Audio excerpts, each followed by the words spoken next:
Hello students, welcome back to your favorite channel Magnet Brains. I am Gauri Jadon, economics educator. Today we are starting with the very first chapter. इससे पहले हमने chapter overview देख लिया था, मैंने आपको समझाया था भाई स्टैटिस्टिक्स को लाइटली नहीं लेना क्योंकि आपके 40 मार्क्स का स्टैटिस्टिक्स है और 40 मार्क्स का आपका माइक्रो इकोनॉमिक्स है, तो दोनों ही इंपॉर्टेंट है। तो भले ही तो माइक्रो इकोनॉमिक्स से बिल्कुल मास्टरी कर लो, लेकिन 40 मार्क्स फिर भी स्टैटिस्टिक्स के रहने वाले हैं। तो एक बुक हमने पूरी फिनिश कर ली है और साथ ही में स्टूडेंट्स आपको पता है कि हमने स्टैटिस्टिक्स में से जो मेन टॉपिक होता है हमारा that is measures of central tendency, उसमें अराउंड 1 मंथ हमारा गया है पूरा मीन मीडियन मोड को डिटेल में समझने के लिए। तो वो वाला पोर्शन पूरा कंप्लीट हो गया था। तो अब जो हमारे पास स्टैटिस्टिक्स का पोर्शन बचा है, आधा आपका थ्योरेटिकल है जो बहुत जल्दी कवर हो जाएगा। उसके अलावा हमारे पास इंडेक्स नंबर एंड कोरिलेशन बचा है, वो भी बहुत जल्दी से हो जाएगा, so do not worry about it. लेकिन आपको रेगुलर आना है, अच्छे से पार्टिसिपेट करना, बहुत अच्छे से पढ़ाई करनी है, बिल्कुल भी मिस नहीं होना। मुझे पता भी ये जो जोन चल रहा होगा ना तुम्हारा, पूरा चल रहा होगा फेयरवेल वाला कि सीनियर्स को फेयरवेल देना है, ये function annual function, I get it. लेकिन फिर भी रेगुलर रहो जितना हो सके, है ना। बिल्कुल ऐसा नहीं होना चाहिए कि बिल्कुल पढ़ाई से अपना नाता ही टूट गया, ये मत करना, है ना। Enjoy, have fun. I know क्योंकि 12th में तो पूरे टाइम प्रेशर रहना ही है, लेकिन 11th है तो लाइटली नहीं लेना, ठीक है। तो आज हम स्टार्ट करने वाले हैं विद द बेसिक चीज़ें पढ़ेंगे आज। सबसे पहले कि इंट्रोडक्शन करेंगे और मीनिंग करेंगे। उससे पहले स्टूडेंट्स मैं आपको बता देती हूँ कि मैग्नेट ब्रेन्स एक ऐसा चैनल है जो आपको प्रोवाइड करता है high quality education that too free of cost. If we talk about CBSE, we cover classes from kindergarten to class 12th and we also have a Hindi medium channel जहाँ पे हम कवर करते हैं सभी के लिए क्लासेस क्लास 6 से लेकर क्लास 12 तक, है ना। एंड स्टूडेंट्स वहाँ पे जो आपको डिफरेंट स्टेट बोर्ड्स देखने को मिल जाएंगे, that is MP board, UP board, Delhi board, Bihar board and Rajasthan board. ये सारे बोर्ड्स की क्लासेस आपको देखने को यहाँ पे मिल जाएगी। And one more thing students, we also provide e notes and e books. उसकी जो लिंक है आपको डिस्क्रिप्शन बॉक्स में मिल जाएगी, तो कभी भी जाके आप देख सकते हो, राइट। तो स्टूडेंट्स इसी बात पे क्या करना है, जल्दी से करना है आपको like share and subscribe to the channel. फिर हम आगे बढ़ते हैं। तो जब मैं बात कर रही हूँ यहाँ पे, देखो अभी सबसे पहले तो क्योंकि इकोनॉमिक्स के बारे में, स्टैटिस्टिक्स फॉर इकोनॉमिक्स, तो आपने जैसे कि हम जब चालू कर रहे थे अपना माइक्रो इकोनॉमिक्स वाला कॉन्सेप्ट, उसमें भी हमने पढ़ा था भाई what is the meaning of economy, what is the meaning of scarcity. So इसमें भी कुछ चीज़ें आपका एक तरीके से रिपीट होंगी, तो आपका रिवीजन हो जाना है। वो जो चीज़ मुझे लग रहा है कि जो बहुत ज़्यादा रिपीटेटिव इन नेचर है, मैं उसको जल्दी से पढ़ा के आपको स्किप करा दूंगी, क्योंकि वो सारी चीज़ें हम ऑलरेडी माइक्रो इकोनॉमिक्स में भी पढ़ चुके हैं, ठीक है। आगे बढ़ें। So we have chapter number 1 introduction. First we will go for introduction and meaning. याद रखना कि मैंने इस पर्टिकुलर चैप्टर में काफ़ी सारे ऐसे टॉपिक्स को मैंने कंबाइन किया है, सो दैट क्योंकि अगर हम बात करें इंट्रोडक्शन, मुश्किल से भाई बहुत छोटा सा टॉपिक है, वो तो जल्दी हो जाएगा, तो उसके लिए अलग से स्पेसिफिक वीडियो बनाना मुझे सही नहीं लगा। सो दैट इज़ वाई मुझे लग रहा है कि अगर मैं 2 वीडियोज़ को कंबाइन कर सकती हूँ, टॉपिक्स को कंबाइन कर सकती हूँ, so we will do that. Clear, time भी बचेगा, जल्दी भी समझेंगे, है ना। तो चलते हैं आगे। तो सबसे पहले students, what is the meaning of economics. चलो ये सारी बातें छोड़ो, मुझे नॉर्मली बता दो इकोनॉमिक्स का क्या मतलब होता है। इससे पहले मुझे बताओगे जल्दी से कि what is the meaning of economy. What is the meaning of economy, जल्दी बता दो। सी हमें पता है, हमने माइक्रो इकोनॉमिक्स में भी इस चीज़ को स्टडी किया था कि इकोनॉमी एक ऐसा सिस्टम होता है जहाँ पे लोगों को काम करने का मौका मिलता है and where they are able to earn a living. So आपको पता है that we all have wants, हमारी कुछ डिज़ायर्स रहती हैं, वांट्स रहती है कि मुझे ये सामान चाहिए, मुझे ये खरीदना है, मुझे इस स्कूल में जाके पढ़ना है, मेरा ये कॉलेज है। So you all have needs, right. अब उसको फुलफिल करने के लिए क्या चाहिए, कुछ चाहिए ना, सोर्स ऑफ इनकम तो चाहिए।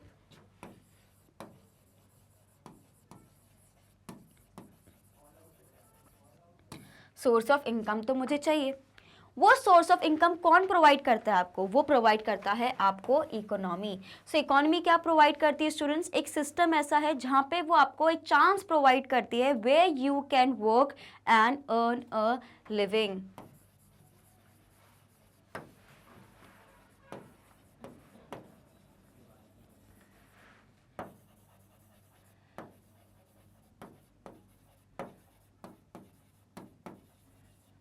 क्लियर। सो इकोनॉमी एक ऐसा सिस्टम है students, is a system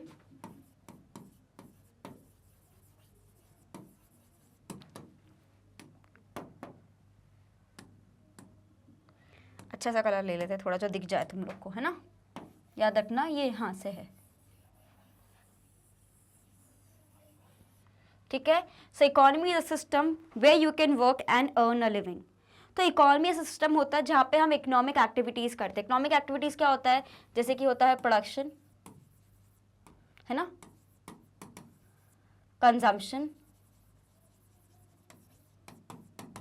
manufacturing, और एक्सचेंज। ये हमारे बेसिकली 4 पिलर्स होते हैं, या मैं बोलती हूँ 4 एक्टिविटीज़ होती हैं जो कोई भी ह्यूमन बीइंग परफॉर्म करता है। भाई अगर हम एक महीने किसी कंपनी में काम कर, उसका जो मेरे पास पैसा आ रहा है उससे ही तो मैं राशन खरीदती हूँ, सामान खरीदती हूँ, तो फिर से इकॉनमी में पैसा दे रही हूँ। फिर जो पैसा बिजनेस को मिलता है वही तो अपने एम्प्लॉयज़ को देता है। तो इसी तरीके से एक सर्कल चलता है। इसी को हम क्या बोलते हैं? इकॉनमी। और इस इकॉनमी को स्टडी करने को हम क्या बोलते हैं? इकोनॉमिक्स। क्लियर? अब देखो यहाँ पे क्या लिखा है। अच्छा, सबसे पहले आप इसका स्क्रीनशॉट लो।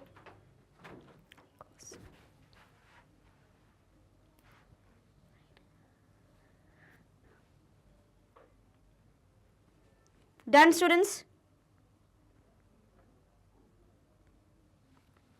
ठीक है, तो उसको मैं हटा दे रही हूँ। ठीक है, तो जब मैं बात करती हूँ यहाँ पे इकोनॉमिक्स की, अब देखो ज़्यादा आपको ये सारी चीज़ें अपने एग्जाम में लिखने की ज़रूरत नहीं है ना। मैं आपको बता दूंगी आपको कौन कौन सी चीज़ें लर्न करनी है, क्या लिखना है, पर बिकॉज हमारे बुक में ये सारी चीज़ें गिवन है, so will quickly go through it. Okay, so जहाँ पे पता है इकोनॉमिक्स 2 ग्रीक वर्ड से आया, दैट इज ओइकोस, जिसका मतलब होता है house, and then we have nemein which means to manage. तो मतलब बेसिकली मैं बोल सकती हूँ इकोनॉमिक्स का मतलब क्या रहता है? Basically house management.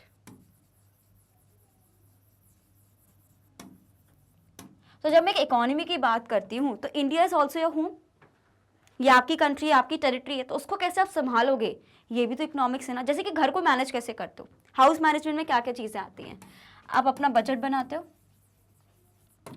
एनालाइज करते हो, वेलफेयर के लिए भी काम करते हो, है ना, फाइनेंशियल कंडीशन भी देखते हो, सेव भी करते हो, इन्वेस्ट भी करते हो, है ना, अर्न भी करते हो, स्पेंड भी करते हो।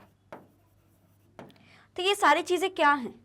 क्या ये इकोनॉमिक एक्टिविटीज़ नहीं आती? जब एक हाउस मैनेजमेंट हम करते हैं, हम बजट बनाते हैं, एनालाइज करते हैं, भाई कहाँ बजट मेरा ज़्यादा खर्च हो गया, कहाँ मेरा पैसा जा रहा है। हम कोशिश करते हैं कि वेलफेयर ऑफ हमारी फैमिली का वेलफेयर हो, उसका डेवलपमेंट हो, भाई सब अच्छी जगह पढ़ाई करें, अच्छी जॉब में जाए, हम कोशिश करते हैं। हम लोग फाइनेंशियल सिचुएशन को संभालने की कोशिश करते हैं। हम लोग काफ़ी पैसा सेव करते हैं, कई जगह इन्वेस्ट करते हैं, हम लोग पैसा अर्न भी करते हैं, उसको फिर बाद में हम स्पेंड भी करते हैं। तो ये सारी एक्टिविटीज़ किससे रिलेटेड है? ये कहीं ना कहीं हमारे इकोनॉमिक एक्टिविटीज़ ही है ना। सो दैट इज वाई हम ये बोल सकते हैं ना कि हाउस मैनेजमेंट का मतलब क्या हुआ?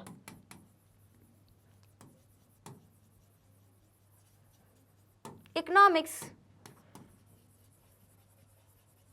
क्योंकि जैसे हाउस का मैनेजमेंट में ये सारी चीजें होती हैं, वैसे इकोनॉमी भी तो चीजें होती हैं। So that is why we can also call it as house management. Thus economics means house management. Earlier, it used to be called as political economy. With the increase in areas of human activity, the scope of economics has considerably increased over the years. तो पहले economics को बहुत lightly लिया जाता था, इतना लोग उसको समझते नहीं थे। लेकिन जैसे जैसे वक्त बढ़ा, हमने समझा कि नहीं, इकोनॉमिक्स काफ़ी रियल लाइफ से रिलेटेड है एंड काफ़ी इम्पैक्ट करता है ह्यूमन लाइफ को। सो दैट इज़ वाई हमने उसका जो स्कोप है वो ब्रॉडर हुआ है। Right, take a screenshot of this one fast, फिर हम आगे बढ़ते हैं। चलो,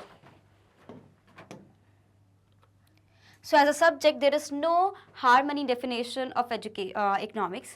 Different economists have defined it in different ways, which has led to a lot of disputes and misconceptions. अब देखो, अभी इकोनॉमिक्स वगैरह मैंने बोला, मैंने आपको एक रीड करके बता दिया। अब जो हम पढ़ने वाले हैं, हम पढ़ेंगे कि इकोनॉमिक्स की जो डेफिनेशन है ना, अलग अलग ऑथर्स ने दी है, तो उनके पॉइंट ऑफ व्यू से आपको डिफाइन करना रहेगा कि इकोनॉमी क्या है। तो ये वाला जो पूरा पोर्शन है ना, ये आपके लिए इंपॉर्टेंट है, इसको ध्यान से सब लोग पढ़ेंगे। ठीक है, तो सबसे पहले what is the meaning of economics? So various definitions of economics developed during the course of history have been broadly defined into 4 parts. तो who is the father of economics? तो मुझे बता सकते हैं ये किसकी फोटो है? Who is the father of economics? Adam Smith. Right, correct. तो स्टूडेंट्स, जब हम बात करते हैं, बहुत सारी डेफिनेशंस आई है, बहुत सारे इकोनॉमिस्ट, जैसे एडम स्मिथ तो बिल्कुल हम बोल रहे हैं कि ठीक है फादर ऑफ इकोनॉमिक्स है, लेकिन उसके अलावा भी बहुत सारे हमारे पास ग्रेट इकोनॉमिस्ट हमारे उसमें आए हैं, तो उनका भी पॉइंट ऑफ व्यू तो हमें कंसर्न में लेना पड़ेगा ना। तो उनने भी इकोनॉमिक्स को अलग अलग तरीके से डिफाइन किया है। तो अगर हम बात करते हैं वेल्थ आपको पता है प्रॉस्पेरिटी से रिलेटेड है कि भाई कौन सा जो रीजन है, कौन सी कंट्री है, कितनी रिच है, उसके पास कितना रिसोर्सेस हैं, कितना इनकम है, कितना उनके पास मनी है, उसके बेसिस हम कंपेयर करते हैं। अब जैसे कि आपको पता है कि पहले वेल्थ किसके रूप में देखी जाती थी? गोल्ड के रूप में देखी जाती थी। हम क्या बोलते थे भाई, India was a very prosperous nation, wealthy nation है, क्या बोलते थे, सोने की चिड़िया है ना, exactly. So that is why according to Adam Smith, उनने जो डेफिनेशन दी है ना अपनी, वो किससे रिगार्डिंग है स्टूडेंट्स, वेल्थ के रिगार्डिंग है, कि वेल्थ से आपका कहीं ना कहीं रिलेट करती है। वहीं पे हमारे पास आते हैं मार्शल, जैसे कि एडम स्मिथ है वैसे ही हमारे पास आते हैं प्रोफेसर मार्शल, ठीक है, अल्फ्रेड मार्शल का पूरा नाम है। मार्शल का एक डेफिनेशन था, उसका उनका रिलेटेड था वेलफेयर से, कि इकोनॉमिक्स किससे रिगार्डिंग है, ये है हमारे वेलफेयर से regarding. Very very important definition by Robbins, Lionel, हमारे जो रॉबिन्स हैं, इन्होंने क्लियरली बोला था कि स्केर्सिटी का जो डेफिनेशन है वो इनके थ्रू आया था। आपको पता है what is the meaning of scarcity? Scarcity का मतलब होता है when demand for a commodity is so much as compare to the supply for a commodity. तो हमारे पास सप्लाई का शॉर्टेज है लेकिन लोगों के बीच में डिमांड बहुत ज़्यादा है, मतलब मेरे पास जो रिसोर्सेज हैं उसकी स्केर्सिटी है, किसी चीज़ का लैक होना, शॉर्टेज होना, कमी होने को हम लोग क्या बोलते हैं, स्केर्सिटी। तो हमने तो इनकी डेफिनेशन को बिल्कुल एकदम करेक्ट माना है। माइक्रो इकोनॉमिक्स हमने पढ़ा है पहले चैप्टर में कि स्केर्सिटी ही एक रीज़न है जिसकी वजह से हमें इकोनॉमिक्स पढ़ना पड़ रहा है। क्यों? बिकॉज हमने पढ़ा है ना इकोनॉमिक प्रॉब्लम ऑफ चॉइस,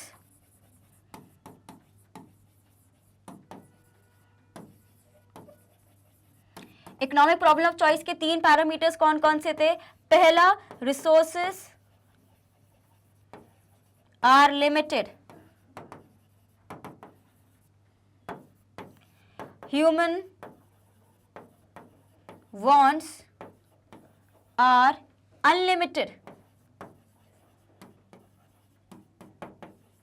ठीक है, रिसोर्सेस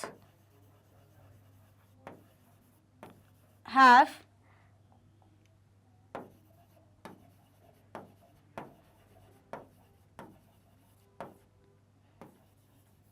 ऑल्टरनेट यूजेस। तो रिसोर्सेस हमारे एक तो लिमिटेड है, वांट्स अनलिमिटेड है, और साथ ही में रिसोर्स जो हैं उनके ऑल्टरनेटिव यूजेस भी हैं। इसलिए हमारे पास क्या होता है, इकोनॉमिक प्रॉब्लम ऑफ चॉइस आ जाता है कि हमें सोचना पड़ता है कि जो मेरे पास रिसोर्सेस हैं उसको मैं कहाँ और कैसे अप्लाई करूँ। इसको हम लोग क्या बोलते हैं, ये स्केर्सिटी की ही दिक्कत है, जिसकी डेफिनेशन किसने दी है, by Robbins, right. Next we have is the last definition which is related to the growth of an economy, ठीक है। ग्रोथ आपको पता है एक हमारा पैरामीटर रहता है जब हम लोग प्लानिंग भी करते हैं। लाइफ में भी अगर हम कोई प्लानिंग कर रहे हैं तो उसके लिए हम क्या बोलते हैं, भाई ग्रोथ बहुत ज़रूरी है, ग्रोथ को ध्यान में रख के ही हम बोलते हैं।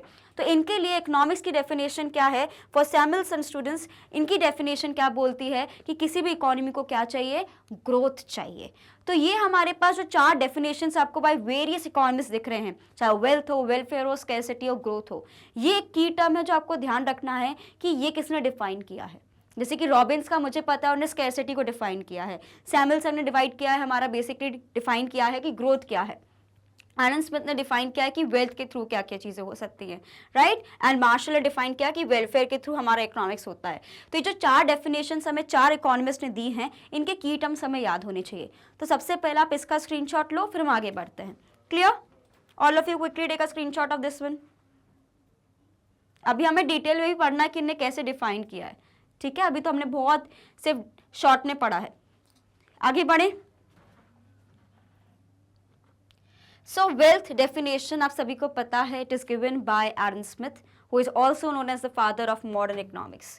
सो according to Adam Smith, economics is the science of wealth. Very very important. कई बार क्या हो जाएगा ना, आपको एमसीक्यूज वगैरह में आप देखोगे सिर्फ ये स्टेटमेंट लिख के दे देंगे और आपको बोलेंगे कि किसने दिया है। So that is we need to remember, ये किसने दिया है हमें, एडम स्मिथ ने दिया है, who is also known as the father of economics. Now, Adam Smith was an 18th century Scottish philosopher who is considered as the father of modern economist. ठीक है, तो एक मॉडर्न इकोनॉमी के हम ये बोल सकते हैं फादर माने जाते हैं। In his most famous book published in 1776 an inquiry into the nature and the cause of the wealth of the nations, और more properly known as wealth of nations. तो वेरी इंपॉर्टेंट है ये चीज़, है ना। I remember when I was doing my graduation, है ना, उसमें इकोनॉमिक्स का पार्ट बहुत ज़्यादा रहता है कई बार, तो उनमें ना ये एडम स्मिथ का नाम बहुत बहुत आता था, और स्पेशली एक और चीज़ आती थी उनका बुक का नाम, wait, Wealth of Nations. Wealth of Nations book थी जो कि एडम स्मिथ ने लिखी थी, जहाँ पर उन्हें डिफाइन किया था कि वेल्थ को ही हम इकोनॉमिस्ट मानते हैं, है ना, सॉरी इकोनॉमी मानते हैं। He emphasized that economics is an inquiry into the nature and the causes of the wealth of the nations, कि भाई किस कंट्री के पास कितनी वेल्थ है उसके बेसिस पर हम डिफाइन करेंगे कि उनकी इकोनॉमी कैसी है। Clear? All of you please take a screenshot of this one. Clear? तो जब हम वेल्थ की बात करते हो तो याद रखना हमेशा किसका नाम आएगा भाई, हमारे स्मिथ साहब का, ठीक है। In the ordinary language, wealth means money, but in economics, the term wealth has special meaning. In economics, we say wealth refers to those goods which satisfy human wants. तो wealth का मतलब क्या रहता है कि भाई ये जो हमारे पास पैसा है, wealth है, उसके थ्रू हम किस किस की नीड्स को सेटिस्फाई कर सकते हैं। हमें पता है ये जो wealth है हमारे पास,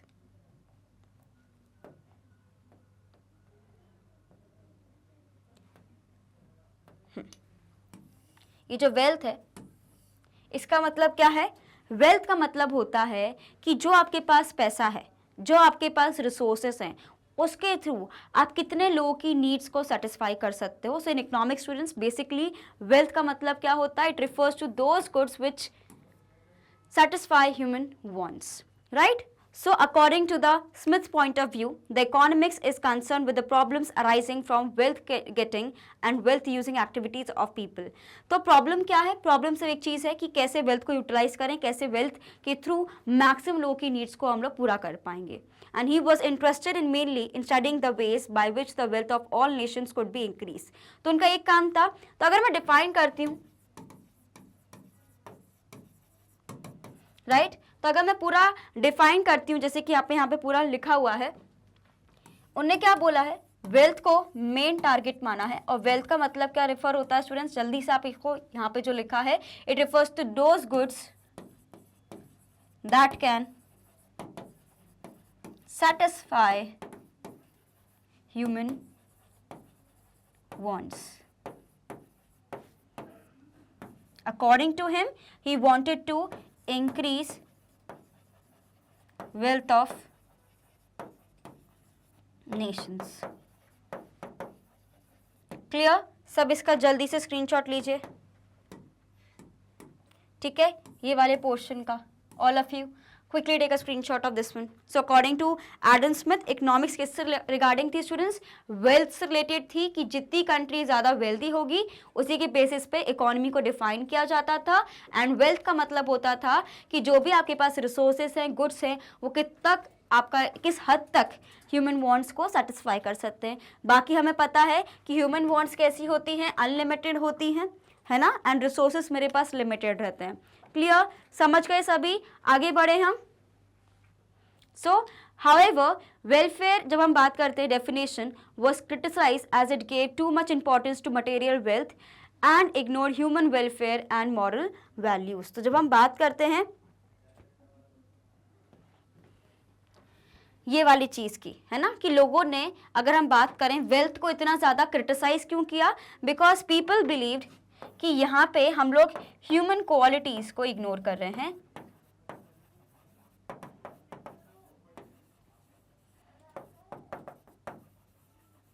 तो इसलिए लोग इसको बहुत ही ज्यादा क्रिटिसाइज करते हैं।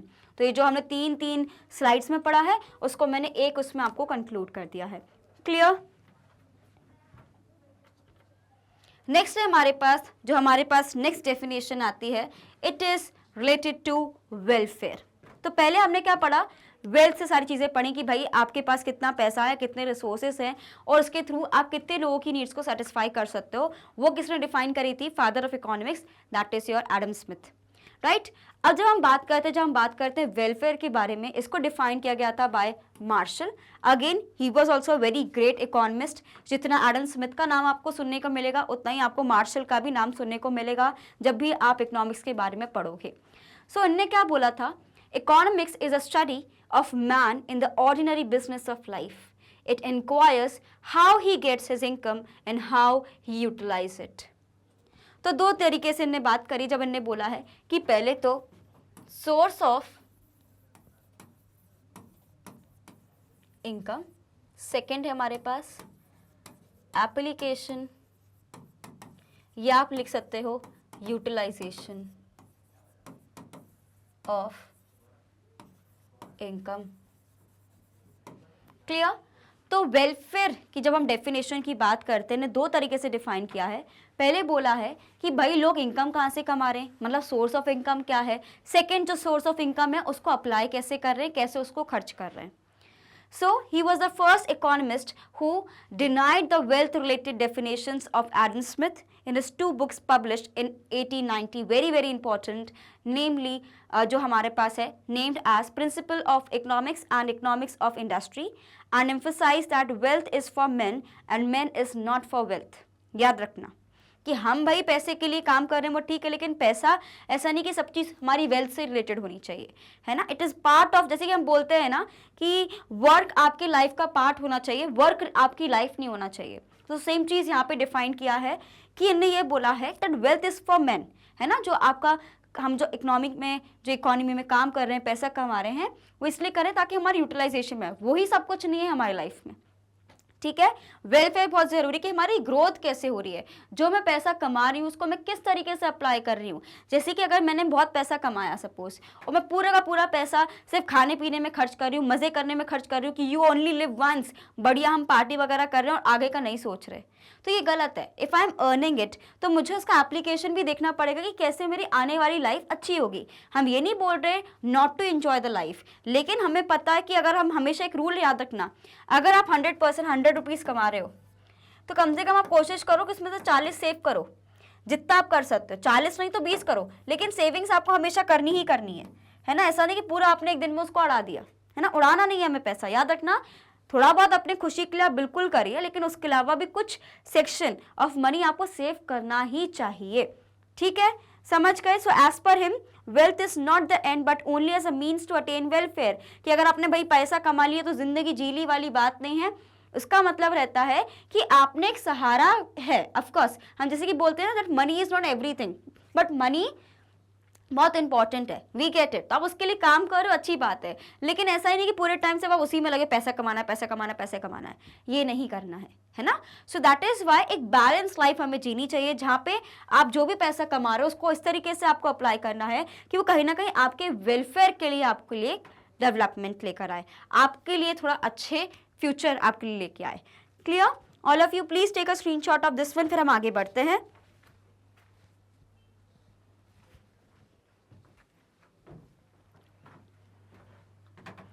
डन? वेट, हाँ इसको मैं साइड कर देती हूँ ताकि कोई दिक्कत ना हो।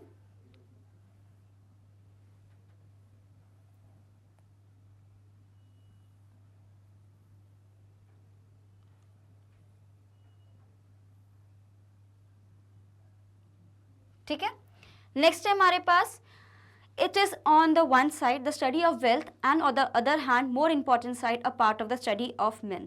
According to Marshall, the primary objective and the end of economics is the promotion of material welfare, which is part of human welfare.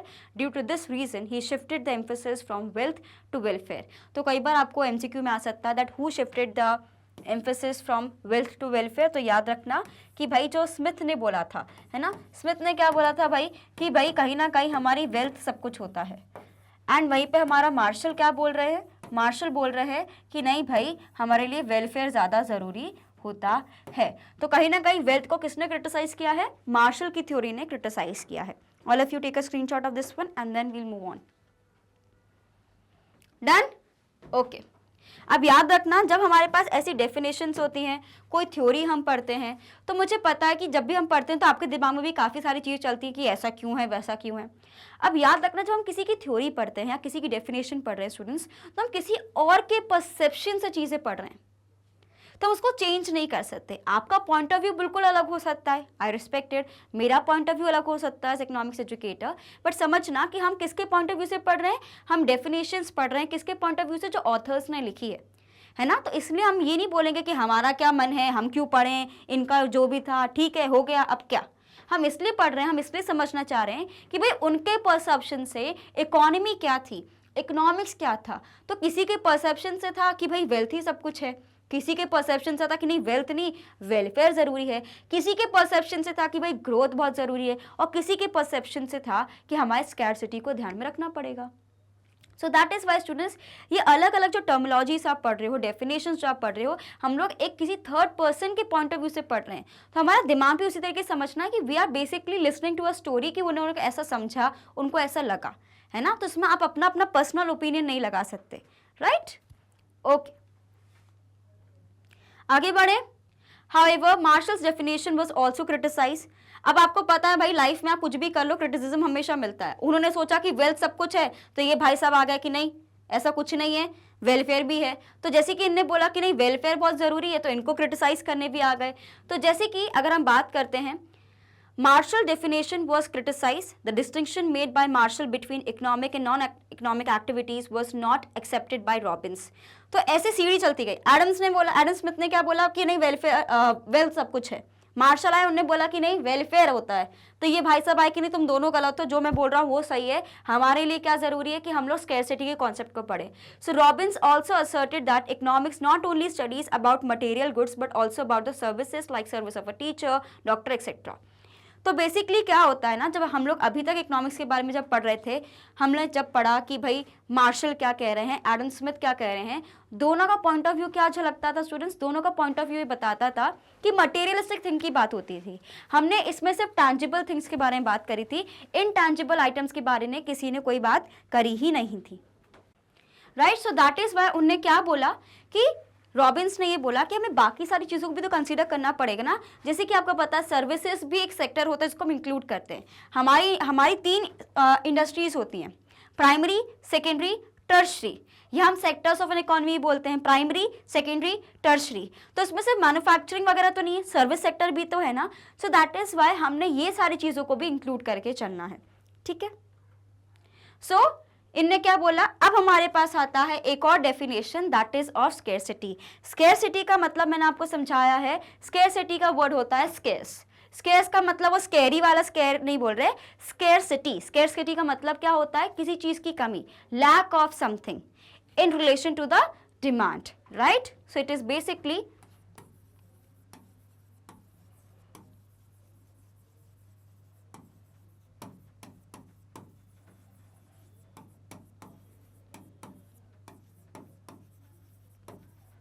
ठीक है। सो बेसिकली जब हम बात करते हैं यहाँ पे स्कैरसिटी की, उनने क्या बोला है, in relation to the demand हमारे पास रिसोर्सेज की कमी है, इसलिए क्या होता है हमारे प्राइसेस ऊपर नीचे होते हैं। जैसे कि पेट्रोलियम की हमने बात करी थी, भाई पेट्रोल आपको पता है सिर्फ आपके ट्रांसपोर्टेशन के अलावा और भी डिफरेंट मशीनरीज में, पेंट्स वगैरह में यूज़ होता है। तो हमारे पास पेट्रोल तो उतना ही है, अब उसके यूजेस इतने ज़्यादा हैं, तो आपको बहुत सोच समझ के चूज़ करना पड़ता है गवर्नमेंट को कि कितना पब्लिक के लिए मिलना चाहिए, कितना किसको मिलना चाहिए, उसके हिसाब से प्राइसेस सेट होते हैं, है ना। तो इसलिए स्कैरसिटी का कॉन्सेप्ट ही ये कहता है कि हमारे पास जो रिसोर्सेज हैं वो बहुत कम है, ह्यूमन की जो वांट्स हैं बहुत ज़्यादा है, तो उसके अकॉर्डिंगली हम लोग कैसे खर्चा करें, कैसे हम लोग चीज़ों को चलाएं।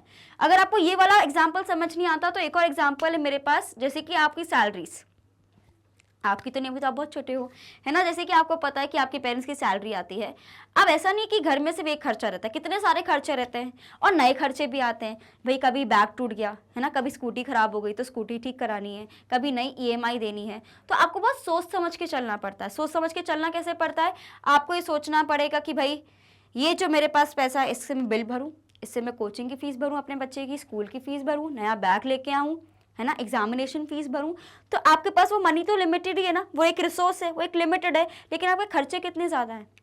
तो आपको चीज़ों को प्रायोरिटाइज करके चीज़ें करनी पड़ती है कि नहीं ठीक है यार, अभी स्कूटी तो चला लेंगे ऐसे ही, थोड़ी सी सर्विसिंग करा लेते हैं, बाद में 3-4 महीने बाद अच्छे से कंपनी से सर्विसिंग करा लेंगे। अरे यार अभी ऐसी कोई ज़रूरत नहीं है, सबसे पहले इसकी स्कूल की फ़ीस भरते, बाकी खर्चे बाद में देखेंगे। तो हमारे जो पेरेंट्स होते हैं ना, अगर मैं सच रियल लाइफ में बोलूँ इकोनॉमिक्स को, आपके पेरेंट्स आर इकोनॉमिस्ट। बोलना अपने पेरेंट्स को जाके कि मम्मी पापा आप तो बहुत बड़े इकोनॉमिस्ट हो, बिकॉज अगर हम इकोनॉमिस्ट के पॉइंट ऑफ व्यू से पढ़ते हैं, वो भी यही चीज़ करते हैं ना कि कैसे चीज़ों को यूटिलाइज किया जाए बेस्ट पॉसिबल वे में, बिकॉज रिसोर्सेज लिमिटेड है। आपके पेरेंट्स ही वही करते हैं, उनके पास रिसोर्सेज लिमिटेड रहते हैं, लेकिन फिर भी वो कोशिश करते हैं कि आपको बेस्ट चीज़ प्रोवाइड करें, है ना। तो सेम हमारी इकोनॉमी भी होता है। सो अकॉर्डिंग टू जब हम बात करते हैं रॉबिन्स, हमने इसमें पढ़ा है economics is the science which studies human behaviour as a relationship between ends and the scarce means which have alternative uses. Scarcity definition of economics was given by Robbins in his book An Essay on the Nature and Significance of Economic Science. देखो जितने भी हम लोग अभी पढ़ रहे हैं ना इकोनॉमिस्ट के बारे में, ऑथर्स के बारे में, जिन्हें डिफरेंट डेफिनेशंस दिए, हमने उनके बुक्स से उठाई है। सो जो कौन कौन सी बुक्स है ना, ये आपको ध्यान रखनी है। जैसे कि इससे पहले हमने पढ़ी थी मार्शल के बारे में, प्रिंसिपल ऑफ इकोनॉमिक्स या इकोनॉमिक्स फॉर इंडस्ट्री। इससे पहले हमने पढ़ा था जो एलन स्मिथ की बुक थी, that was wealth of Nations. Similarly Robins की जो बुक है हमारे पास गिवन है यहाँ पे, an essay on the nature and significance of economic science. तो ये चीज़ें आपको ध्यान रखनी कि कौन सा डेफिनेशन हमने किसकी बुक से उठाया है, ठीक है। ये चीज़ लर्न करने वाली है, तो ध्यान से पढ़ना।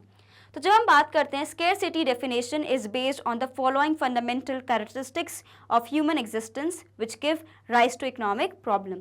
तो आप इसका स्क्रीनशॉट लो, फिर हम आगे की पूरा का पूरा पढ़ते हैं चीज़ों को, ठीक है।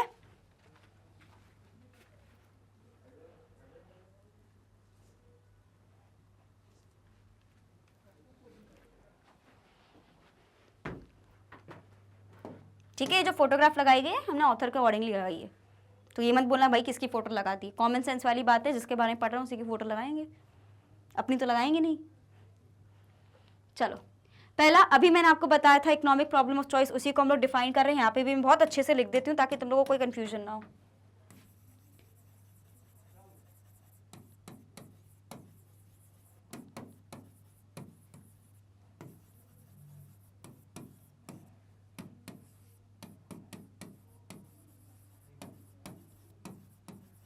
ह्यूमन वांट्स आर अनलिमिटेड की लिमिटेड? अनलिमिटेड।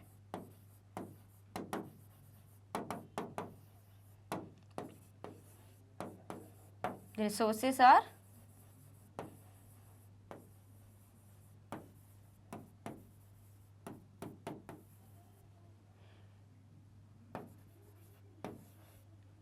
ठीक है, resources are limited and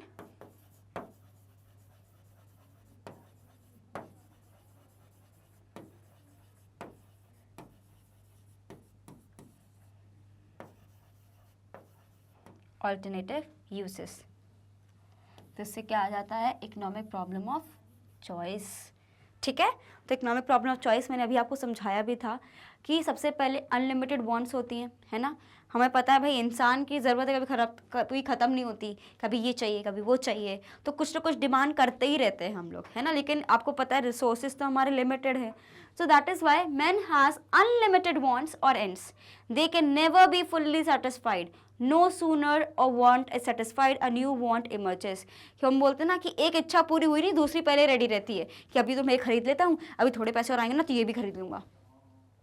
तो हमेशा हम किसी न किसी चीज़ के उसमें लगे रहते हैं कि ये नहीं तो ये खरीद लेंगे, ये नहीं तो वो खरीद लेंगे। तो एक अनलिमिटेड हमारा वांट्स का पूरा एक सफ़र जारी रहता है। वहीं पे जब मैं बात करती हूँ स्टूडेंट स्केर्सिटी ऑफ रिसोर्सेज की, scarcity refers to the limitation of supply in relation to the demand for a commodity, and scarcity is universal and applies to all individuals, organisations and countries. कि हर जगह किसी न किसी चीज़ की कमी तो होती ही है। And alternative uses, resources are not only scarce, scarce का मतलब अभी हमने जाना कि लिमिटेड है, but they can also be put to various uses, it makes choice among resources more important and difficult. अगर आपको पता है ये जो पैसे 10,000 है मुझे सिर्फ और सिर्फ इधर खर्च करने, तो आपको कुछ दिक्कत वाली बात नहीं है। लेकिन वही 10,000 से आपको राशन भी लाना है, आपको बिल भी भेजना है, आपको फीस भी भरनी है, तब आपके पास इतनी सारी चॉइसेस हों तो आपको चूज़ करना पड़ता है कि भाई पहले मैं क्या करूँ। वो क्या होता है, इकोनॉमिक्स, जिसको हम लोग क्या बोलते हैं, economic problem of choice. Clear? Take a screenshot of this one, फिर हम आगे बढ़ते हैं।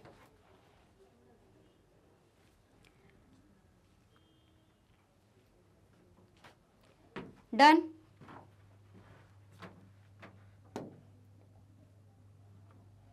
Now, so according to Robbins, these fundamental characteristics are found everywhere, in all countries and at all times. Economics deals with how the scarce resources of society, ये आपकी definition है, economics deals with how the scarce resource of the society will be allocated to the satisfaction of different wants. तो किस तरीके से आप economic problem of choice करते हो कि जो आपके रिसोर्सेज लिमिटेड है उसको ऐसे कैसे अप्लाई करें कि मैक्सिमम वांट्स को हम सेटिस्फाई कर पाएँ। सबको तो नहीं कर पाएंगे, हम कभी भी सबको खुश नहीं रख सकते, लेकिन फिर भी जितना हो सके हम करने की कोशिश करते हैं ना। सेम चीज़ इकॉनमी भी होता है। क्लियर? इसका स्क्रीनशॉट लेंगे, ये डेफिनेशन हमें किसने दिया है,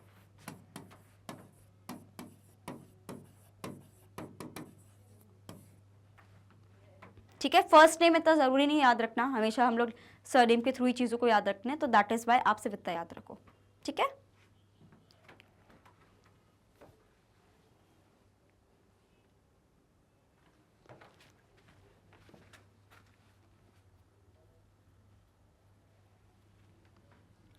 बड़े आगे।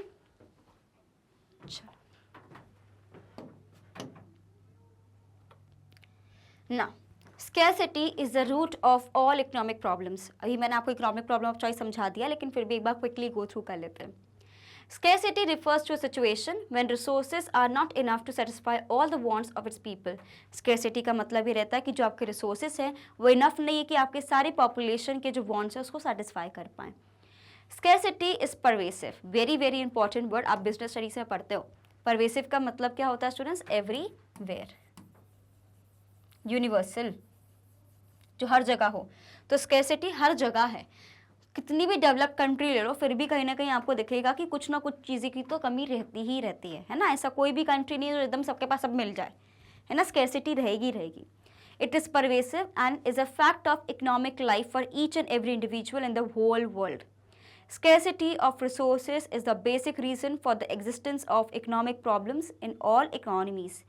There would have been no economic problem if resources were not scarce. तो अगर resources की कमी नहीं होती, सब बढ़िया चलता रहता तो कोई दिक्कत ही नहीं थी, लेकिन दिक्कत ही ये है कि resources की कमी है। ठीक है, इसका स्क्रीनशॉट लेंगे फिर हम आगे बढ़ते हैं। Got it students? आगे बढ़े पक्का? चलो जी। Now, we face various forms of scarcity in our daily life. The long queues at railway reservation counters, crowded buses and trains, shortage of essential commodities, increasing prices of petrol, vegetables or pulses, etc.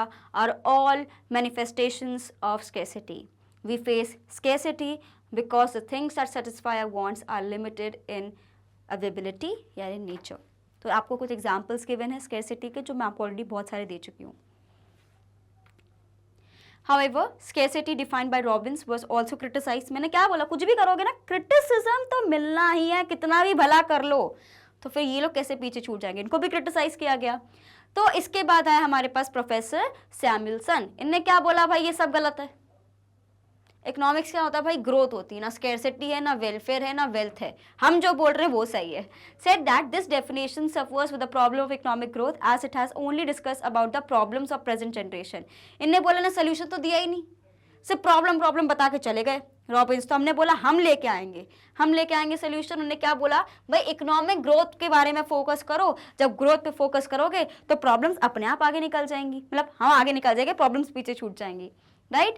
Moreover, economic problems do not always arise from scarcity. They may also arise due to the abundance of goods, as it happened during the Great Depression of 1930. Very very important. अगर आपने पता होगा, अभी नहीं, next year macro economics का पहला chapter ही आपका ये है, ग्रेट डिप्रेशन वाला। उसमें बेसिकली ये था कि ग्रेट डिप्रेशन का, मैं शॉर्ट में आपको समझाऊँ, यूएस में आया था, इसका इम्पैक्ट आपको पूरे वर्ल्ड में देखने को मिला था। इसमें कम से कम 10 साल तक जो यूएस की जो इकोनॉमी थी डिप्रेशन में रही थी, रिसेशन में रही थी, क्योंकि इनने इतना ज़्यादा गुड्स का प्रोडक्शन कर लिया था, है ना, इनने सप्लाई इतना ज़्यादा बढ़ा दिया, लेकिन इनकी डिमांड अचानक से कम हो गई थी गुड्स की, बिकॉज जो नेशन इनसे डिमांड कर रहा था वो था यूरोपियन नेशंस। लेकिन आफ्टर वर्ल्ड वॉर इन लोगों के पास खुद फंड्स नहीं बचे थे, तो वो क्या दूसरे देश से कोई डिमांड करते। तो इनने तो सोच के रखा था भाई सब लोग डिमांड करने वाले, तो इन्हें बना के रख लिया सामान। लेकिन क्या हो गया, because of the world war and after world war no country is in a situation कि भाई वो कुछ चीज़ें अफोर्ड कर पाए, है ना। सो दैट इज़ वाई यूरोप अपना जितना उन्होंने सोचा था कि भाई वो इम्पोर्ट करेंगे, उन्होंने इम्पोर्ट नहीं किया और इनका इतना ज़्यादा सरप्लस में अमाउंट बना रह गया। तो इन लोगों को काफ़ी लॉसेस झेलने पड़े थे, जिसकी वजह से इनकी इकोनॉमी काफ़ी स्ट्रगल करी।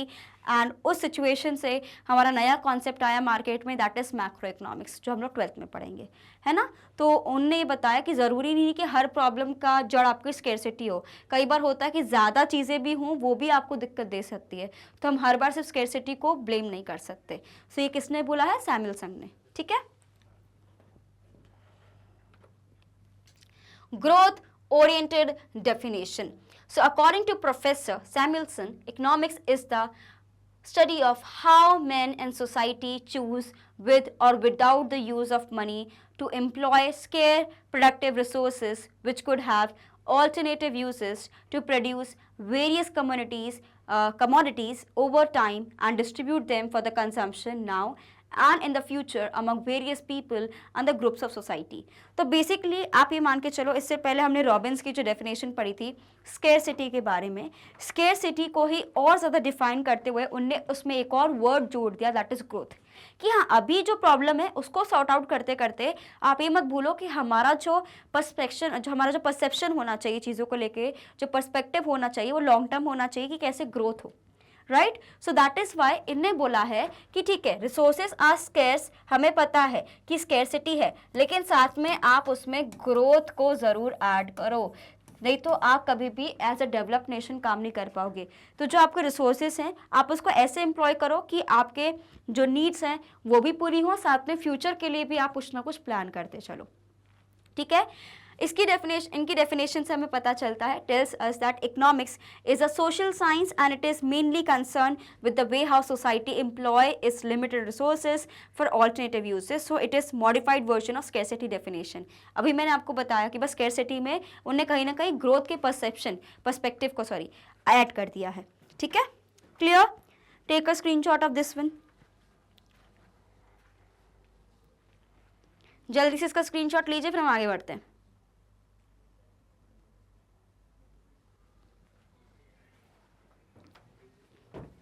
तो आप देख ही सकते कितनी ज़्यादा गहरी सोच में डूबे हुए हैं कि भाई ये क्या कर दिया तुम लोग, बोल रहे हो सिर्फ स्केर्सिटी दिक्कत है, भाई ग्रोथ के बारे में सोचो तभी डेवलप होगा। तो कहीं ना कहीं इनकी बात से मैं बिल्कुल एग्री करती हूँ,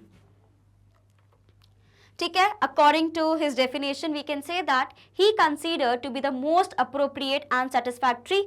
इनकी डेफिनेशन को कंसीडर किया गया बिकॉज मैंने ही बोला ना कि मैं एग्री करती हूँ। क्यों एग्री करती हूँ? भाई स्केर्सिटी है, समझ गए स्केर्सिटी है, ये प्रॉब्लम है, लेकिन प्रॉब्लम का सोल्यूशन भी तो बताओ। सोल्यूशन क्या है? ग्रोथ है। हम क्या बोलते हैं, देखो लाइफ में हम क्या बोलते हैं, अगर कोई लो फेज आता है तो हम ये नहीं बोलते कि भाई रोते रहो, हम क्या बोलते हैं कि भाई आप काम करते रहो, keep on working on yourself, आप धीरे धीरे देखोगे कि इंप्रूवमेंट मिलेगा। सेम चीज तो वो इकोनॉमी को बोल रहे हैं। आपने बोल दिया स्केर्सिटी है, हमें चूज करना पड़ता है, समझ गए, लेकिन इसका सोल्यूशन बताइए ना। सोल्यूशन क्या है कि आप कोशिश करते रहो, साथ में आप सोचो कि हमें आगे जाके डेवलप होना है। तो वो एक ग्रोथ का जो हमारा रहता है, लॉन्ग टर्म ग्रोथ का जो आपको एक सोच है, उसको हमेशा, एक आइडिया जो है उसको हमेशा चालू रखना है, right. So we can say that it is not only includes all the issues which were highlighted in the earlier definitions, कि issues को तो बताया, but also takes up the issue of economic growth and social welfare। तो हाँ, scarcity है, resources की scarcity है, लेकिन साथ साथ में ग्रोथ एंड सोशल वेलफेयर को ऐड करते चलोगे तो डेफिनेटली आप देखोगे कि आपकी इकोनॉमी अच्छे से ग्रो करेगी। तो यही तो बोल रहे हैं अपनी डेफिनेशन में, है ना। सो दैट इज वाई जो हमने डिफरेंट डेफिनेशंस पढ़ी by Robbins, by Marshall, by Adam Smith and the last definition by growth, मतलब ऑफ ग्रोथ बाय सैमुअल्सन, ने यही बोला है कि भाई आप ग्रोथ पे फोकस करो तो आपकी बाकी सारी चीजें अपने आप, हम बोलते हैं ना यार लाइफ में बस काम करते रहो, कीप ऑन वर्किंग हार्ड, कहीं ना कहीं आपको लगेगा that you will achieve something, लेकिन सिर्फ आप बैठ के सोच रहे हो हाई ये दिक्कत है, ये वो दिक्कत है, ऐसा है, तो you will not be able to achieve anything. If you really want to achieve something, आपको थोड़ा अपना गोल दिमाग में रखना पड़ेगा।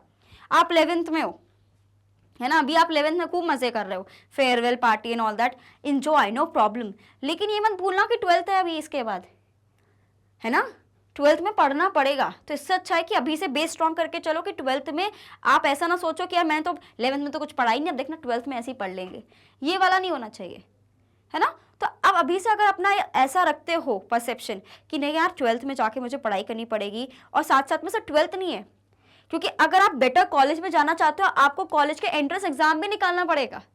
तो सिर्फ बोर्ड्स नहीं है, और भी डिफरेंट एग्जामिनेशन है जिसकी साइमल्टेनियसली आपको प्रिपरेशन करनी पड़ेगी।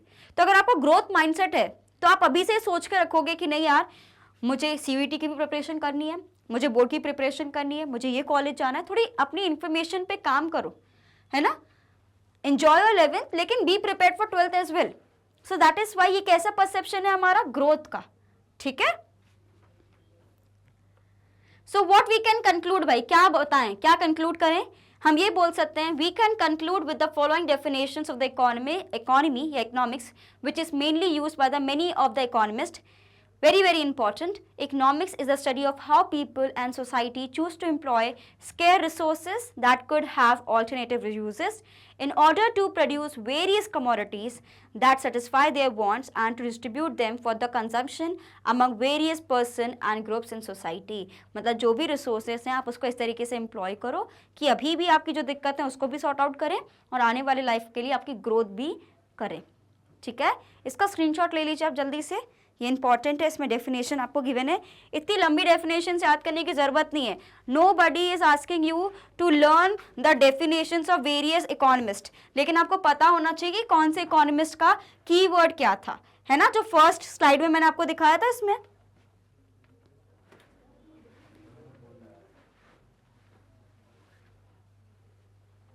यस ये जो कीवर्ड्स है ना वो तो एटलीस्ट आपको याद होनी चाहिए.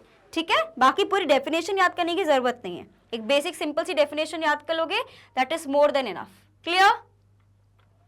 ओके, तो students with this we finish the very first portion जहाँ पे इकोनॉमिक्स क्या है, डिफरेंट ऑथर्स ने, इकोनॉमिस्ट ने किस तरीके से इकोनॉमी को, इकोनॉमिक्स को डिफाइन किया वो हमने पढ़ा है. तो स्टूडेंट्स होपफुली आपको ये वाला सेशन क्लियर हो गया होगा. अगेन मैं बोल रही हूँ कीवर्ड्स पे ध्यान देना है, पूरा रट्टाफिकेशन कुछ नहीं करना है. ठीक है, सो होपफुली स्टूडेंट्स आपको इतनी क्लैरिटी आ गई होगी. इसमें थोड़ा बहुत माइक्रो इकोनॉमिक्स वाला पोर्शन भी था, मैंने उसको भी आपको रिवाइज करा दिया है, तो एक बार जाके आप उसको रिवाइज कर लेना. आपको जो माइक्रो इकोनॉमिक्स में चैप्टर 1 है वो भी इंट्रोडक्शन था, ये भी इंट्रोडक्शन है, तो काफ़ी सेम होना तो बनता ही है. राइट स्टूडेंट्स, तो होपफुली आपको आज का सेशन अच्छा लगा हो. अगर अच्छा लगा हो तो डेफिनेटली आप लाइक भी करिए, कमेंट भी करिए एंड अपने फ्रेंड्स के साथ शेयर भी करना.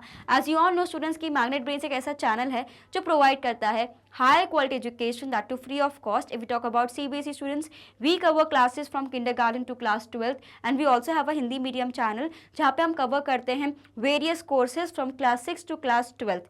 वहाँ पे जो different आपको boards देखने को मिल जाएंगे, that is MP board, UP board, Delhi board, Bihar board and Rajasthan board. And apart from these classes, we also provide you 3 special courses which are related to Vedic maths, spoken English and crash course related to examinations. तो ये सारी चीज़ें भी आपको magnet brain से मिल जाएगी. We also provide e notes and e books, उसकी जो लिंक है आपको डिस्क्रिप्शन बॉक्स में मिल जाएगी, तो कभी भी जाके स्टूडेंट्स आप देख सकते हो. हमें सिर्फ यूट्यूब पे नहीं, डिफरेंट सोशल मीडिया साइट्स पे आपको फॉलो करना है, like we have Instagram, Twitter, WhatsApp and Facebook, ताकि कोई भी इंपॉर्टेंट अपडेट आपसे बिल्कुल ही मिस ना हो. एंड स्टूडेंट्स आप हमारा एप्लीकेशन, हमारी वेबसाइट भी जाके चेकआउट कर सकते हैं, उसमें हर एक चीज़ आपको मिल जाएगी सिस्टमेटिक तरीके से. बिकॉज कई बार क्या होता है ना, यूट्यूब पे प्लेलिस्ट नहीं मिल रही, कोई पर्टिकुलर टीचर का कोई सब्जेक्ट का ढूंढ लो, नहीं समझ आ रहा, तो हमारे एप्लीकेशन, हमारी वेबसाइट पर हर एक चीज़ बहुत सिंपल तरीके से आपको मिल जाएगी, तो कोई कंफ्यूजन नहीं होगा. तो students keep learning, keep studying, enjoy your life. I understand 11th है, प्रेशर नहीं है, लेकिन रेगुलरिटी को प्लीज़ मेंटेन करिएगा. Okay students, so with that मैं मिलती हूँ आपसे नेक्स्ट वीडियो में. Till then bye bye and thank you for watching this video.